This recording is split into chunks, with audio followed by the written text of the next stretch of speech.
చీమ ధైర్యం. ఒక పెద్ద ఆకుపచ్చ మైదానంలో కొన్ని చీమలు కలిసి ఉండేవి. అవి ఒక గూటిలో ఆనందంగా ఉండేవి. వాటిలో ఒక చిన్ని చీమ ఉండేది.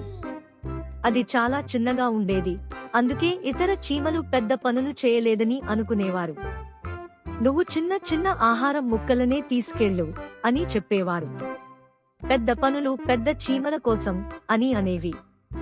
చిన్న చీమ వినింది, కాని మనసులో మాత్రం అది కూడా బలమైనదని నిరూపించుకోవాలనుకుంది. ఒకరోజు చలికాలం రాబోతోంది. మనం త్వరగా ఆహారం పోగు చేయాలి. కానీ జాగ్రత్త, బలమైన గాలి వీస్తోంది మరియు దగ్గరలో ఒక పెద్ద నది ఉంది. అది చాలా ప్రమాదకరం అని చీమల రాణి అన్నది. అన్ని చీమలు ఆహారం కోసం వెళ్ళాయి. చిన్న చీమ కూడా సహాయం చేయాలని అనుకుంది. అది నదికి దగ్గరగా వెళ్ళింది, ఎందుకంటే అక్కడికి ఎవరూ వెళ్ళలేదు. అక్కడ అది ఒక పెద్ద గోధుమ గింజను చూసింది. అది చీమలకు చాలా పెద్ద ఆహారం. ఈ గింజ మన చీమలకు చాలా ఉపయోగకరం అని అనుకుంది.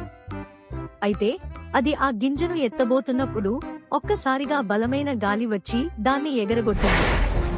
అది గాల్లోకి లేచి ఎగిరి నది అవతలి ఒడ్డున పడిపోయింది. చిన్న చీమ తేరుకుని లేచి చూసింది. నది చాలా పెద్దది మరియు నీరు బలంగా ప్రవహిస్తోంది. అది ఆశ్చర్యపోయి, ఇప్పుడు నేను ఇంటికి ఎలా వెళ్ళగలను అని అనుకుంది. అది నది ఒడ్డున నడుచుకుంటూ అటు ఇటు చూసింది, కానీ దాటడానికి దారి కనిపించలేదు. నీరు లోతుగా ఉంది మరియు అది ఈత కొట్టలేకపోయింది. అప్పుడు అది ఒక పెద్ద ఆకును చూసింది. ఆ ఆకు నదిలో తేలిపోతుండటం గమనించింది. నేను ఆ ఆకును పడవలా ఉపయోగించుకుంటే ఇంటికి వెళ్లిపోవచ్చు అని చిన్న చీమ అనుకుంది. అది గోధుమ గింజను ఆ ఆకుపై ఉంచి జాగ్రత్తగా తాను కూడా ఎక్కింది. ఆకు కొద్దిగా కదిలింది, కానీ నీటిలో మునగలేదు. నెమ్మదిగా అది నదిని దాటడం ప్రారంభించింది. చీమ గట్టిగా పట్టుకుంది. ప్రయాణం కష్టమైంది. నీరు అలజడిగా ఉంది. ఒక తుమ్మెద దాని దగ్గరికి వచ్చింది, కానీ అది ధైర్యంగా ఉంది. కొంత సమయం తర్వాత ఆకు నది అవతలికి చేరుకుంది. చీమ కిందికి దూకి గింజను తీసుకుని తిరిగి తన గూటికి వెళ్ళింది. చీమ తిరిగి వచ్చేసరికి అన్ని చీమలు ఆశ్చర్యపోయాయి. నువ్వు ఒంటరిగా నదిని దాటావా అని ఒక చీమ ఆశ్చర్యపోయింది. అది అసాధ్యం. నీరు చాలా బలంగా ఉంది.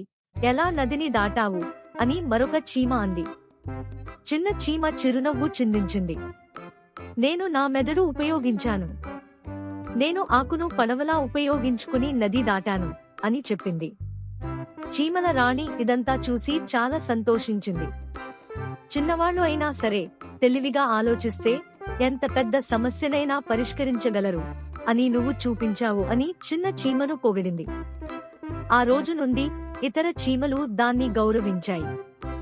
ఎవరైనా పెద్ద సమస్యను ఎదుర్కొంటే ఇది ఎలా పరిష్కరించాలి అని చిన్న చీమను అడిగేవారు. కథ నుండి నేర్చుకోవాల్సిన పాఠం: ధైర్యం మరియు తెలివితేటలు ఉంటే ఎంత చిన్నవాడైనా పెద్ద పనులు చేయగలడు.